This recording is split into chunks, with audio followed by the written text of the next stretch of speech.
السلام علیکم شرائع دستور سے میں ہوں عبدالقیوم صدیقی اور میرے ساتھ ہیں جناب جہانزیب عباسی. آج دو خبریں ہیں. ایک تو ٹی آر جی پی کا کیس, وہی جو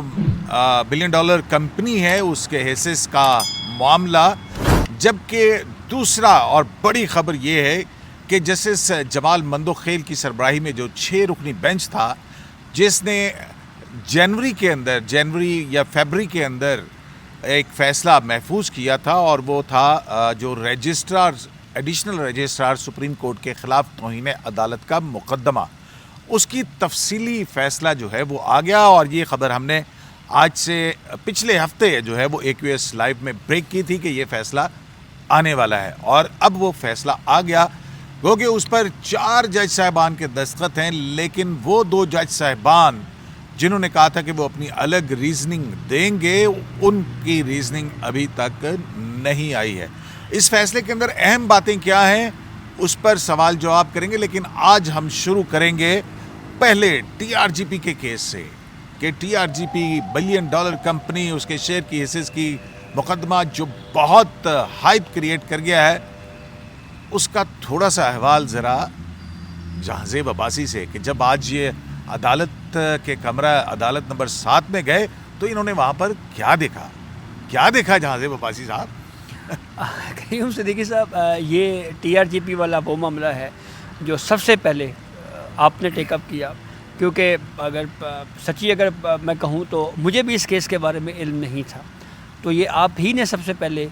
AQS لائیو کے اوپر یہ بات بتائی کہ یہ کیس بنیادی طور کے اوپر ہے کیا, پھر اس کا ریکارڈ چوری ہونا, وہ سب کچھ ہم جو ہے وہ اسی پروگرام میں بریف کرتے رہے ہیں. اب عام طور کے اوپر جتنی بھی اس پروگرام کی بنیاد کے اوپر چیف جسٹس پاکستان نے اس پر ایک انکوائری بٹھائی بھی ہوئی, اور اس انکوائری کی خبر جو ہے وہ آپ کو پتہ ہے جوڈیشل ایئر کب تھا؟ 7 تاریخ کو تھا نا؟ جی 7 تاریخ کو 8 تاریخ کو اس دن ایک جگہ پہ چیف جسٹس سے ملاقات ہوگی جب وکلا کو ڈیجیٹلائزیشن جو سپریم کورٹ میں وہ دکھائی جا رہی تھی, تو وہاں پہ احسن بھون صاحب بھی تھے اور چیف جسٹس بھی. تو میں نے احسن بھون صاحب سے کہا کہ احسن بھون صاحب, آپ کے مقدمے کا تو ریکارڈ چوری ہو گیا تھا. تو اس پر چیف جسٹس نے کہا کہ اس کا انکوائری ہم نے کی تھی اور اس کی رپورٹ جو ہے وہ 10 دن کے اندر آ جائے گی. تو 10 دن تو گزر گئے عباسی صاحب. وہ بھی اب آ جائے گی, لیکن میں صدیقی صاحب کہنا یہ چاہ رہا ہوں کہ اس کیس کی 2 سے 3 یا جتنی بھی ہیئرنگ ہو چکی ہیں, تو عام طور پہ ریگولر 2-3 کورٹ رپورٹرز ہی ہوتے تھے جو کیس کور کرتے تھے. آج میں نے ایک غیر معمولی صورتحال اس وقت دیکھی جب میں کورٹ روم میں انٹر ہوا, تو آج کچھ اینکر پرسنز کورٹ میں موجود تھے. تو مجھے یہ لگا قیوم صدیقی صاحب کہ جیسے کچھ صحافیوں یا کچھ اینکرز کا کیس ہے. جسٹس نعیم اختر افغان صاحب کی بینچ میں, اس بینچ میں جسٹس محمد شفیع صدیقی اور جسٹس میاں گل حسن اورنگزیب بھی شامل تھے. تو میں نے میں نے سوچا کہ چلو ٹی آر جی پی کیس کے علاوہ اگر کچھ اینکرز کا کیس ہے وہ بھی کور کر لیں گے. تو میں نے کچھ لوگوں سے پوچھا, میڈیا کی بھاری تعداد موجود تھی, اور وہ والے ان میں تھا کون ابھی آپ کو پتہ لگ جائے گا. اچھا, تو میں نے نا 1-2 لوگ سے پوچھا, میں نے کہا کوئی اینکرز کا بھی کوئی کیس ہے؟ تو کہتے ہیں نہیں جی اینکرز کا کیس تو نہیں ہے. کون سے اینکرز تھے؟ ایک تو عبد المالک صاحب وہ کورٹ روم میں موجود تھے, اور وہ ARY پہ غالباً آج کل پروگرام بھی کر رہے ہیں. جی ہاں. اور دوسرے سمیع ابراہیم صاحب جو ہیں وہ بھی آج کورٹ روم میں موجود تھے. باقی ہم کورٹ رپورٹرز کور کرنے والے لوگ تو عموماً جو ہے وہ کیسز پہ جاتے ہی ہیں. تو اینکرز کی توجہ کا باعث بھی ہے یہ کیس. اچھا, مجھے اس سے مجھے یہ معلوم ہوا کہ شاید اس کیس کی اہمیت اب بڑھ گئی ہے, اور اب ہمارے اینکر صاحبان بھی جو ہے وہ کورٹ میں آ رہے ہیں اور اس کیس کو اب کور کر رہے ہیں, تو خاصا فوکس کیا جا رہا ہے. دوسری اگر ہم اس پہ کورٹ پروسیڈنگ کے اوپر بات کریں, تو آج کی کورٹ پروسیڈنگ کا جیسے ہی آغاز ہوا تو جسٹس نعیم اختر افغان صاحب نے یہ کہا کہ اس کیس میں 3 والیومز پر مشتمل کچھ ایڈیشنل ڈاکومنٹس یا ایڈیشنل جوابات جمع کروائی گئے ہیں. تو کیا یہ جوابات سب کو مل چکے ہیں؟ تو اس پہ ٹی آر جی پی کے وکیل اور اس کے علاوہ جو گرین ٹری ہولڈنگ کمپنی کے وکیل ہیں, انہوں نے کہا کہ جو ضیاء چشتی کی طرف سے جو جواب جمع کروایا گیا ہے اس کی کاپی ہمیں نہیں ملی. تو جسٹس نعیم اختر افغان نے یہ کہا کہ ٹھیک ہے, ہم پھر ایسے کر لیتے ہیں کہ یہ تمام جو ڈاکومنٹس کا جو تبادلہ ہے یہ مکمل ہو جائے, پھر اس کے بعد اس کیس کو آگے پروسیڈ کرتے ہیں. احسن بھون صاحب رستم پہ آئے اور انہوں نے یہ کہا جی کہ اس کیس کو لے کر سوشل میڈیا کے اوپر کچھ تبصرے ہو رہے ہیں، تو میں اس کے اوپر بات کرنا چاہ رہا ہوں۔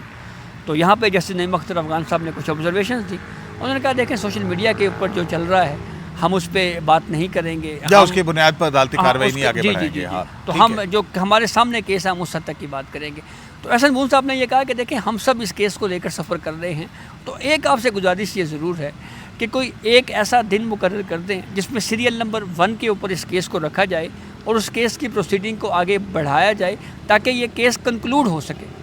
تو یہ میرے خیال میں جو احسن بون صاحب کی یہ بات ہے، یہ تو مجھے تو پرسنلی کافی معقول اس لیے لگی ہے کہ یہ کیس اب میرے خیال میں ڈیسائیڈ ہو جانا چاہیے۔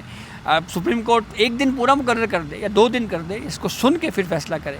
اچھا بیچ میں ایک اور وکیل صاحب آئے، ظاہر ہے ڈاکومنٹیشن اور اگر نئے نئے دستاویزات آئیں گی تو پھر کیس کیسے پروسیڈ ہوگا؟ تو اس پہ ایک اور وکیل صاحب تھے، انہوں نے یہ کہا جی کہ آپ سپریم کورٹ جو ہے وہ TRGP کے اندر جو الیکشنز ہیں وہ کرانے کی جو ہے وہ پرمیشن دے دی تاکہ ہم الیکشن پروسیس کنٹینیو کریں۔ تو جسٹس محمد شفیع صدیقی صاحب نے پوچھا کہ جو الیکشن کا معاملہ ہے کیا وہ بھی جو فیصلہ چیلنج ہے اس کا حصہ ہے؟ تو انہوں نے کہا ہاں جی اس کا حصہ ہے۔ تو انہوں نے کہا پھر تو ہم بغیر سنے آپ کو الیکشن کروانے کے حوالے سے فیصلہ تو نہیں دے سکتے، ہم دونوں فریقین کو سنیں گے اور پھر اس کے بعد فیصلہ کریں گے۔ تو نومبر کے پہلے ہفتے تک اس کیس کو ملتوی کر دیا گیا۔ چلیں یہ کیس اس لیے بھی اہم ہے کیونکہ آپ کو یاد ہوگا کہ جب یہ کیس پہلے لگنا تھا تو اس کا ریکارڈ چوری ہونے کا ایک آفس میمو آیا تھا، اور حیرت کی بات یہ تھی کہ کہ M&P جو کمپنی ہے کوریئر کمپنی، اس کی وین لوٹ لی گئی، راب ہو گئی یا اس میں ڈکیتی ہو گئی اور یہ ریکارڈ چوری ہو گیا۔ اس والے سے آفس میمو آیا تھا، پھر یہ مقدمہ فکس نہ ہو سکا، لیکن اس کی فائلنگ ہو چکی ہوئی تھی۔ تو یہ مقدمہ کیوں فکس نہیں ہو سکا تھا جبکہ گزشتہ بینچ نے ایک فیصلہ دیا تھا؟ اور اسی معاملے کے اوپر انکوائری جو ہے وہ پھر، کیونکہ بہت ساری ایسی چیزیں ہیں جس میں یہ بات بھی سامنے آئی تھی کہ یہ ریکارڈ جو ہے وہ ایک جج صاحب کا عملہ جو ہے وہ بذات خود یہاں پر سپریم کورٹ کے اندر لے کے آیا تھا۔ تو جب ریکارڈ موجود تھا اور فائل موجود تھی تو مقدمہ کیوں نہیں لگ سکا تھا؟ تو یہ چوری کا میمو جو ہے وہ کیوں جاری کیا گیا تھا؟ تو یہی ہے بنیادی نقطہ، اور اس پر کیا تحقیقات ہوئی ہیں شاید وہ سپریم کورٹ کے رجسٹرار جو ہیں وہ ہمارے ساتھ شیئر کریں۔ بہرحال ہم بھی کوشش میں ہوں گے کہ اس کی انکوائری جو ہے وہ سامنے آ سکے۔ بلینز آف ڈالرز کی کمپنی اور اس کا مقدمہ مختلف عدالتوں میں پھیلا ہوا ہے، سندھ ہائی کورٹ میں بھی، اسلام آباد ہائی کورٹ کے اندر بھی، اسلام آباد ہائی کورٹ میں بھی ایک واقعہ ہوا تھا، اور پھر اس کے بعد مقدمات اور کیسز اور پھر اور بھی بہت ساری اس کے اندر آف شوٹس ہیں اس مقدمے کی۔ تو جناب اب آتے ہیں جسٹس جمال مندوخیل کے اس 11-12 پیجز کے صفحات کے فیصلے پر، تفصیلی فیصلے پر جو رجسٹرار توہین عدالت انٹرا کورٹ اپیل کے اندر آیا ہے۔ اس مقدمے کا پس منظر تو آپ کو پتہ ہی ہے کہ جسٹس منصور علی شاہ کے بینچ کے اندر ایک کسٹم ایکٹ کی تشریح کا مقدمہ لگا، اور لیکن وہ آئینی ترمیم کے بعد آئینی بینچ میں جانا تھا، اس پر کوگنیزنس لی منصور علی شاہ صاحب نے۔ جب رجسٹرار نے وہ مقدمہ 191A کے تحت دوسرے بینچ کو، آئینی بینچ کو بھجوا دیا، تو انہوں نے کہا کہ آپ نے ہمارے حکم کے خلاف ورزی کی ہے اور توہین عدالت کا نوٹس جاری کیا، لیکن بعد میں حقائق سامنے آنے پر وہ نوٹس جو ہے وہ واپس لے لیا گیا۔ لیکن جسٹس منصور علی شاہ صاحب کے بینچ نے یہ فیصلہ دیا کہ جو آئینی کمیٹی ہے، ججز کمیٹی اور آئینی کمیٹی کے جو دو جج صاحبان ہیں، انہوں نے عدالتی حکم کی خلاف ورزی کی، لہٰذا یہ معاملہ فل کورٹ کو، چیف جسٹس پاکستان کو بھجوایا گیا کہ وہ ان آئینی کمیٹی کے ججز کے خلاف توہین عدالت کی کارروائی شروع کرے۔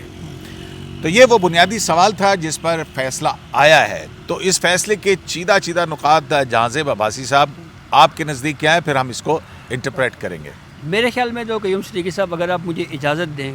تو میں جو بنیادی کچھ پیراگرافس ہیں وہ پڑھ کے اگر میں آپ سے ایک سوال کروں کہ اس پیراگراف کا مطلب کیا ہے، تو مجھے بھی اور ہمارے ناظرین کو بھی اگر آپ سمجھا دیں تو میرے خیال میں زیادہ بہتر نہیں ہوگا یہ؟ بالکل بہتر ہوگا، لیکن اس میں 2 ایشوز ہیں جی، کیونکہ دیکھیں ایک جسٹس طارق جہانگیری کا ایشو بھی ہے جس میں ہائی کورٹ کے اندر ان کو کام سے روک دیا گیا، اور ان کا موقف یہ ہے کہ جج کے خلاف اور ہائی کورٹ کے خلاف رٹ دائر نہیں کر سکتی ہے، تو ان کو کام سے روکنے کا معاملہ یہاں پہ ہے۔ اب اس پس منظر کے اندر یہ جو اب فیصلہ آیا ہے، اس میں ہم دیکھتے ہیں کہ جسٹس جمال مندوخیل یہ کہتے ہیں کہ کسی جج کے خلاف 209 کے اندر تو کارروائی ہو سکتی ہے، لیکن جو سپریم کورٹ یا ہائی کورٹ کے ججز ہیں ایک دوسرے کے خلاف اپنے اختیار کو استعمال نہیں کر سکتے، کیونکہ یہ نہ صرف جو یکجہتی اور یگانگت ہے اس کے اصول کے بھی خلاف ہے، بلکہ رٹ ساتھی جج کے خلاف نہیں ہو سکتی ہے۔ تو ایک تو یہ معاملہ ہے۔ اچھا، ایک اور معاملہ بھی ہے، تو اس کا بینیفٹ طارق جہانگیری صاحب کو پہنچ سکتا ہے، آپ یہ کہنا چاہتے ہیں؟ دوسرا معاملہ آپ کے نزدیک دوسرا معاملہ ایک تو یہ ہے کہ یوم صدیقی صاحب کہ اس جو 6 ججوں کا جو فیصلہ اکثریتی جاری ہوا ہے، اس میں یہ کہہ رہے ہیں جی کہ ریگولر بینچ کے ارکان کی یہ آئینی ذمہ داری تھی کہ وہ آئین کے حکم کی تعمیل کرتے ہوئے مزید کارروائی سے باز رہتے، کیونکہ 26ویں ترمیم کے بعد آرٹیکل 191A3 کے تحت یہ معاملہ آئینی بینچ نے سننا تھا۔ تو ایک وہ ریگولر بینچ جس کو یہ اختیار ہی نہیں تھا کہ وہ پروسیڈ کرتی، تو اگر وہ کام کر دے جو آئین نے اس کو اس بینچ کو اختیار نہیں دیا، تو قیوم صدیقی صاحب یہ اس کو ہم غیر آئینی اقدام کہیں گے، یا اگر کوئی بینچ آئینی خلاف ورزی کر دے تو اس پہ کیا ہوگا؟ دیکھیں، میں آپ کے سوال کو بڑا سمپل سا کر کے کہتا ہوں، آپ بہت ٹیکنیکلٹیز کے اندر چلے گئے ہیں۔ آپ یہ کہہ رہے ہیں کہ یہ منصور علی شاہ صاحب کا جو فیصلہ تھا اس کے خلاف فیصلہ آیا ہے، تو کیا منصور علی شاہ صاحب کے خلاف جو سپریم کورٹ آف پاکستان کے اس بڑے بینچ کا فیصلہ ہے کہ ججز نے اپنی آئینی ذمہ داری پوری نہیں کی، ان کو یعنی کہ اس کے منافی کام کیا، تو کیا اس فیصلے کی بنیاد پہ منصور علی شاہ صاحب کے خلاف کوئی کارروائی ہو سکتی ہے؟ دیکھیں، یہ ایک بڑا ٹریکی کوسچن ہے، کیونکہ اس فیصلے کے اندر بڑے واضح طور کے اوپر کہا گیا ہے کہ آئین نے 26ویں آئینی ترمیم کے بعد جو آئین کی تشریح سے متعلق معاملات ہیں یا قانون کی تشریح سے، وہ آئینی کمیٹی اور جے سی پی کے بنائے گئے آئینی بینچ کے اندر ہی جائیں گے، جس کے اندر ہر صوبے کو مساوی نمائندگی دی جائے گی۔ تو کیا جسٹس منصور علی شاہ صاحب نے یہ خود مقدمہ سن کے اب یہ اس فیصلے کو اگر دیکھا جائے تو کیا انہوں نے آئین کی خلاف ورزی کی، اور یہ فیصلہ کیا منصور علی شاہ صاحب کے خلاف سپریم جوڈیشل کونسل کے اندر کسی کارروائی کا سبب بن سکتا ہے؟ جبکہ کہا گیا ہے امپلائڈلی، اگر آپ انگریزی کا وہ جو ہے وہ پیراگراف نکالیں تو پھر جو ہے وہ ہم اس کو بھی بڑا مزہ ہے، بمزہ وہ ہے۔ ہاں، یہ لکھتے ہیں کہ جی سب article 2 of article 5 of the constitution provides that obedience to the constitution and law is the inviolable obligation of every citizen، کہ آئین کے آرٹیکل 5 کی سب کلاس 2 کے تحت آئین کی پاسداری اور اس کی فرما برداری ہر شہری پر فرض ہے۔ It was the constitutional obligation of the honorable members of the regular bench to have obeyed the command of the constitution۔ یہ آئینی ذمہ داری تھی ریگولر بینچ کے ان جج صاحبان کی کہ وہ اس آئینی حکم کے اوپر عمل درآمد کرتے، by referring themselves from proceeding further into the matter, especially when the learned counsel of the petitioners made a reference to article 191A3 and 5 of the constitution۔ تو یہ کہہ رہے ہیں کہ وہاں پر ان کو بتا بھی دیا گیا تھا کہ جناب آئین تبدیل ہو گیا ہے، اس کے تحت آپ یہ مقدمہ سن نہیں سکتے ہیں۔ تو اس پہ وہ کہتے ہیں کہ آئین، اب یہ دیکھیں مجھے سمجھ آتی ہے کہ آئین سے وفاداری جو ہے وہ ہر شخص کے اوپر ہے، اور جج صاحب بھی اس کے اندر بشمول ججز کے، اور انہوں نے تو حلف بھی اٹھایا ہوا ہوتا ہے۔ اور اگر وہ آئین کے برخلاف کوئی ایسا مقدمہ خود سننے کے اوپر اصرار کریں،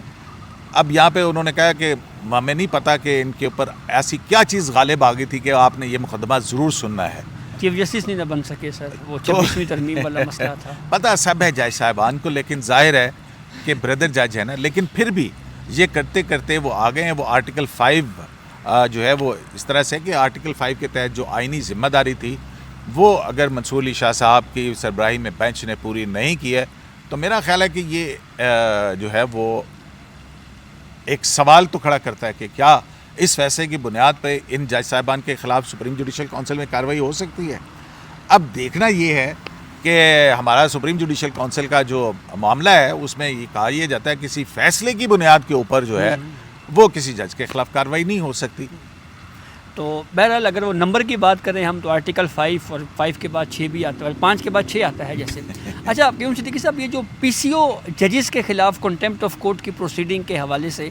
کافی ڈسکشن ہے اس فیصلے میں، تو یہ کیا ہے، یہ ذرا ہمیں سمجھائیں۔ دیکھیں، بنیادی طور پہ یہ جو فیصلہ ہے یہ آیا ہے ایک سوال کے اوپر، اور وہ سوال جو ہم نے شروع میں بتایا تھا اور اس فیصلے کے شروع میں بھی اس کو فریم کیا گیا ہے کہ آیا ایک ایسا مقدمہ جو کہ آئینی طور پر ان کے پاس نہیں لگ سکتا تھا وہ سن کر جو ہے وہ ججز کمیٹی کے خلاف توہین عدالت کی کارروائی کے لیے معاملہ فل کورٹ کے لیے چیف جسٹس کو بھجوانا، تو کیا بردر جج کے خلاف توہین عدالت کی کارروائی کر سکتا ہے؟ تو یہ بنیادی سوال تھا جس کے اوپر جسٹس جمال خان مندوخیل اور دیگر جج صاحبان جو ہیں وہ یہ کہتے ہیں کہ ریٹ جورسڈکشن میں سپریم کورٹ اور ہائی کورٹ کے ججز جو ہیں آرٹیکل 199 سب کلاس 5 اس کے تحت ایک دوسرے کے خلاف اپنا اختیار سماعت استعمال نہیں کر سکتے، یعنی ریٹ جاری نہیں کر سکتے۔ تو 204 کے تحت کارروائی جو ہے، اب ایسا کوئی حکم نہیں تھا جو کہ ججز کی آئینی کمیٹی یا ججز کمیٹی کو اس بینچ نے بھجوایا ہو یا اس کو حکم دیا ہو، تو لہٰذا یہ توہین عدالت کی کارروائی تو ویسے ہی نہیں ہو سکتی تھی، کیونکہ جج کے خلاف نہیں کر سکتا، اور اگر کوئی مس کانڈکٹ ہے تو وہ سپریم جوڈیشل کونسل کے اندر جائے گا۔ اب آئین پر عمل درآمد نہ کرنا اور ایک مخصوص مقدمہ اپنے سامنے سننے کے لیے لگانا، اس پر بہت ساری باتیں جو ہیں وہ جج صاحب نے کی ہیں۔ تو سوال یہاں پیدا ہوتا ہے تو کیا یہ پھر مس کانڈکٹ نہیں ہے کسی جج کا کہ ایک مخصوص مقدمہ سننے پر اصرار کرنا اور پھر اپنے ساتھی ججز کو کنٹیمپٹ آف کورٹ کے لیے کارروائی کے لیے حکم جاری کر دینا، اور پھر اس کے بعد جو ہے وہ اس بینچ کا سامنے آنا، یہ والا فیصلہ؟ تو سوالات تو باسی صاحب بہت سارے ہیں۔ تو اس فیصلے میں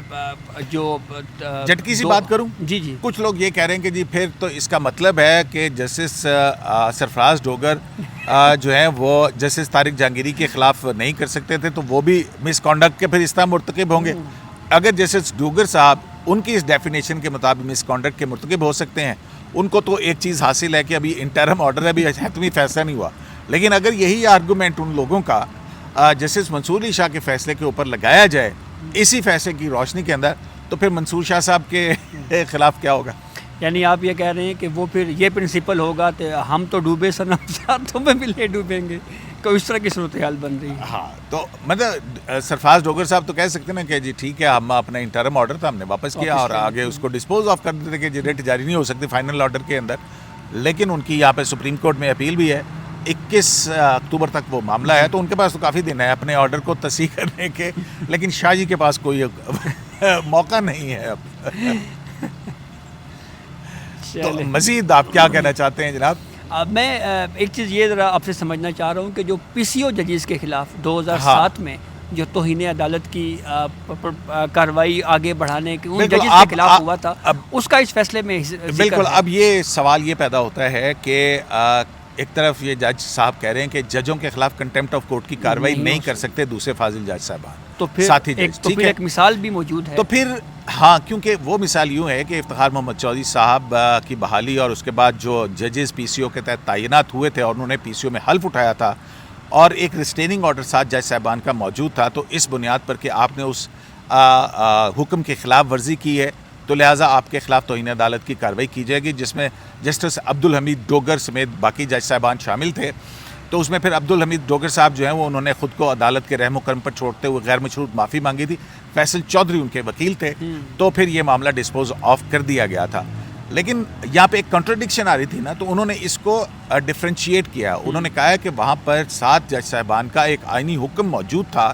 کہ کوئی پی سی او کا حلف نہیں لے گا، لیکن ان جج صاحبان جو کہ جج تھے انہوں نے پی سی او کا حلف لے لیا، لہٰذا پی سی او کا حلف لینے سے وہ جج نہیں رہے، تو لہٰذا وہ جب جج ہی نہیں رہے تو پھر ان کے خلاف توہین عدالت کی کارروائی ہو سکتی تھی۔ یہ اس کے اندر کہا گیا ہے، فرق کیا گیا ہے، جی ہاں اس میں فرق کیا گیا ہے۔ لیکن حیرت کی بات یہ ہے کہ وہ جو افتخار محمد چودھری کے بعد عبدالحمید ڈوگر صاحب ہیں، وہ کافی عرصے تک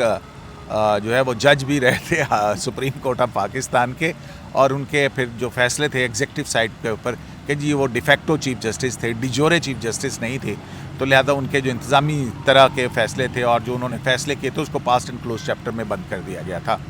تو یہاں یہ سوال تو ہے کہ جناب جب انہوں نے پی سی او کا حلف اٹھایا تو اس وقت تو وہ جج تھے۔ تو چلے کافی آپ نے کم از کم مجھے تو اس فیصلے کو بالکل کلیئر اب سمجھ آ گئی ہے۔ تو بالکل ٹھیک ہے، پھر جناب اگر جیسے جمال مندوخیل کی سربراہی میں 6 رکنی اس بینچ کا فیصلہ کی بنیاد پر جسٹس سرفراز ڈوگر کے خلاف کچھ لوگ خواہش کے رکھتے ہیں تو پھر وہ تو شاید پوری نہ ہو، لیکن جسٹس منصور علی شاہ مجھے خطرے میں نظر آتے ہیں۔ شرح دستور سے ایک US لائیو سے اجازت دیجیے، اللہ نگہبان۔